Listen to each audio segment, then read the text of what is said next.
In this video, I wanted to talk to you a little bit about colors, selecting colors for your acrylic pours. So color for me is actually quite an intuitive thing, particularly in my mixed media work. I find that I've always found it really easy to pick colors. I've not always felt, I don't feel intimidated by color. I do know that sometimes color, people can feel quite intimidated by color.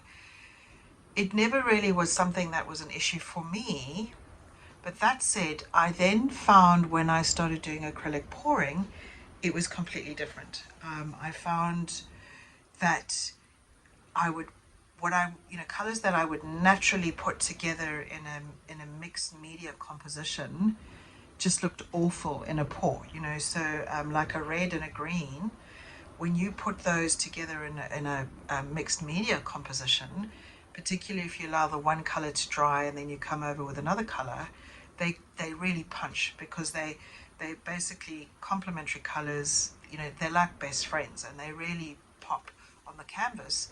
But when you put those together in a pour, a red and a green becomes brown, and so they can muddy and they look dreadful. So it was actually quite a steep, well, not a steep learning curve, but it was actually quite a learning curve, learning to pick colors that would actually work in a pour, because colors in a pour perform completely differently compared to mixed media work. So I decided to get familiar with a color wheel, and so I just wanted to take you through a color wheel just to give you an understanding of how they work, because they can seem quite confusing in the beginning. So basically a color wheel always works off the base, your primary colors. So your primary colors are your blue, your yellow, and your red. So that you always have the three primary colors, and then black and white are also colors that you work with to change the change color. So and when you combine your blues with your yellows and your reds, when you combine the different primaries, you then get different colors. So then the next we have from the primary is what they call secondary colors, which is your violet, your orange, and your green. So those are what they call secondary colors, and those are because they've been combined, they've combined with one of the primary colors. Then you go to your tertiary colors, which essentially are like your red violet, your yellow orange, your yellow green, your blue violet, and so I've said red violet. So those are what they call tertiary colors. So they sort of split off from the primary color. So your red is going to create a red orange and a red violet. Your orange will create a red orange and a yellow orange. So when it comes to building a color scheme, it's actually quite good to look at a color wheel. This is called they call this a watercolor wheel, but it's actually they're all the same. You could be an acrylic color wheel. The only difference with a watercolor wheel, when you're adding they call here, you would add white, as opposed with watercolor they talk about adding water, and how's that going to change the color range, the color tone. But coming back to building your palette, so in a color wheel, the exact opposite colors are your complementary colors. So a green's exact opposite to a green is a red, and those colors are complementary colors. So they're always going to pop if you put them on a canvas or you sit them next to each other. The thing that's really, like I said earlier, that's really important to understand about this though, is if you put a green on your canvas and a red, while they're both wet, they will make a brown. They will basically muddy and create a brown. So if you're layering up work, it's always a good idea to put a green down, let it dry, then you come over with your red. Or if you're happy for when the red and the yellow, the red and the green meet each other, for it to go a little bit brown in that area, that's fine. But it's just understanding that when the complementary colors come together, they can make a different color. And sometimes you might not like that different color. So that's definitely something to understand, and was something that I had to learn when I was doing my mixed media work, because I would pick colors and then when they blended together they looked yuck, but separated they really punched on the canvas. So if you want to use a different color, you know, you don't want to use a green or a red. You don't want to, you know, you can use what's called split complementary colors, which are the colors on either side. So you can use like a blue green, a green yellow. These are split complementary colors.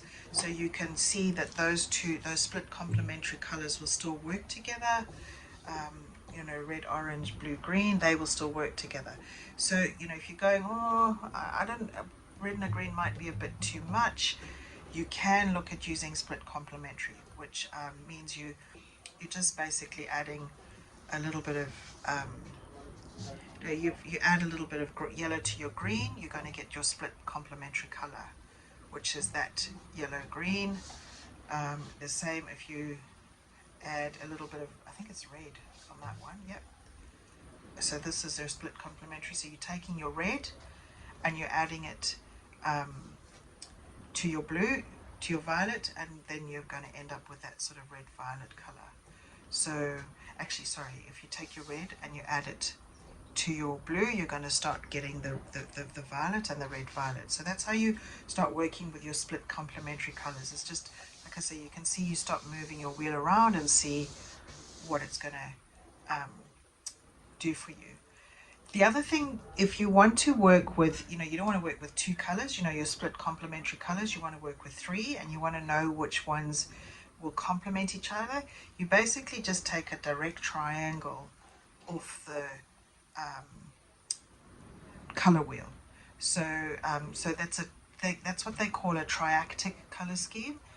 So, you know, say you're going to take yellow, you would then, the direct triangle to yellow is blue and red, you know, so yellow, blue, red, that's your triangle. So you would then, you don't want that one, so you would go yellow, violet, and blue, green, you know, so that's how you would play around to get your triactic of colors, if you don't want to just go with two different colors. You know, so like I might decide to use a blue, a green and a red, but I know my triactic colors that really work as well are the blue and the red and a yellow, you know, so those are all going to still work well together in a composition, if that makes sense. But again, that's a lot for mixed media work. For pours, it all changes. The other thing about a color wheel is it's going to tell you what are your cool colors. You know, there's like a line across here. It's going to tell you these are your cool colors, these are your warm colors. And again, in mixed media work, I always work with a bit of a composition of both. I love the warm colors, but sometimes warm colors can make people feel a little bit hot. And so sometimes it's quite nice to pop a cool color in just to tone down the work and just give it that harmony, I guess. So then the other thing with this particular, you'll see we've got these, let me see that you can, you know, we've got this thing that can move around. So what this is showing you is if you add, so because this is a watercolor wheel, if you add water to red, orange, that's the color in this little window, that's the color that you're going to get. If you add black to red, you're going to end up with that sort of really rich earthy brown. Blue, adding blue to the red violet is going to give you that kind of color, and adding yellow to the violet is giving you that funny ochre red, like weird oxidey kind of color. And then adding the red to the blue violet is going to give you a more sort of violet tone. So, and like I say, because this is a watercolor wheel, that's what it's showing you what will happen when it's you add water to it.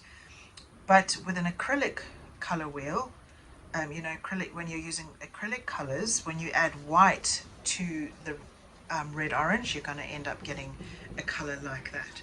And you can just keep moving it around, and you know, so when you add water to the orange, you're going to get that very sort of soft orangey color. Again, if you were to add white to the orange, you're going to end up with a very similar color. But if you added black to the orange, you're going to end up with a color like that.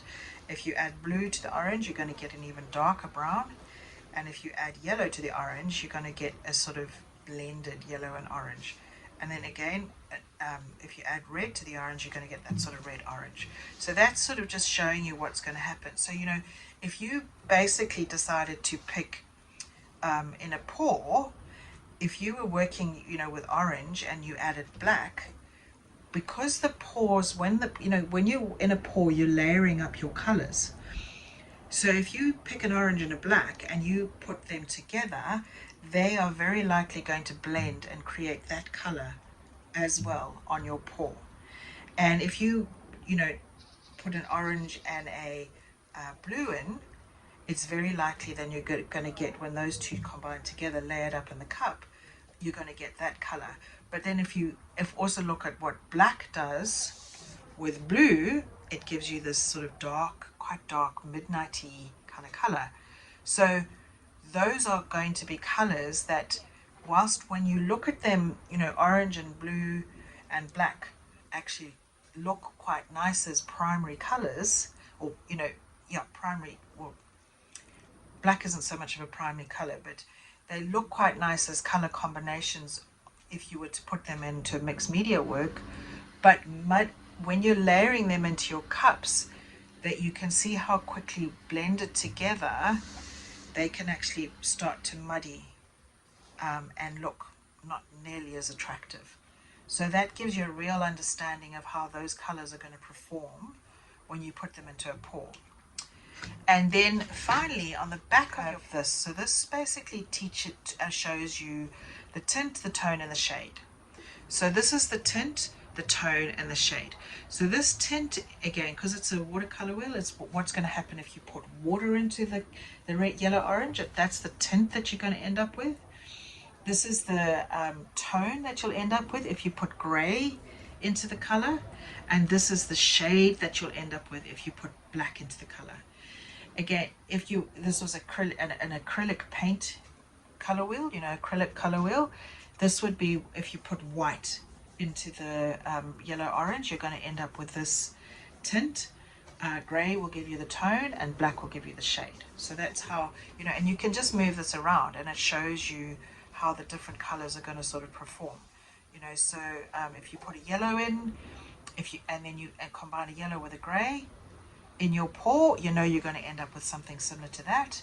In your layering, if you put a yellow and a black black in together, you're going to end up with some sort of blending, similar blending. That shade is going to predominantly influence the pour. So those are things to understand.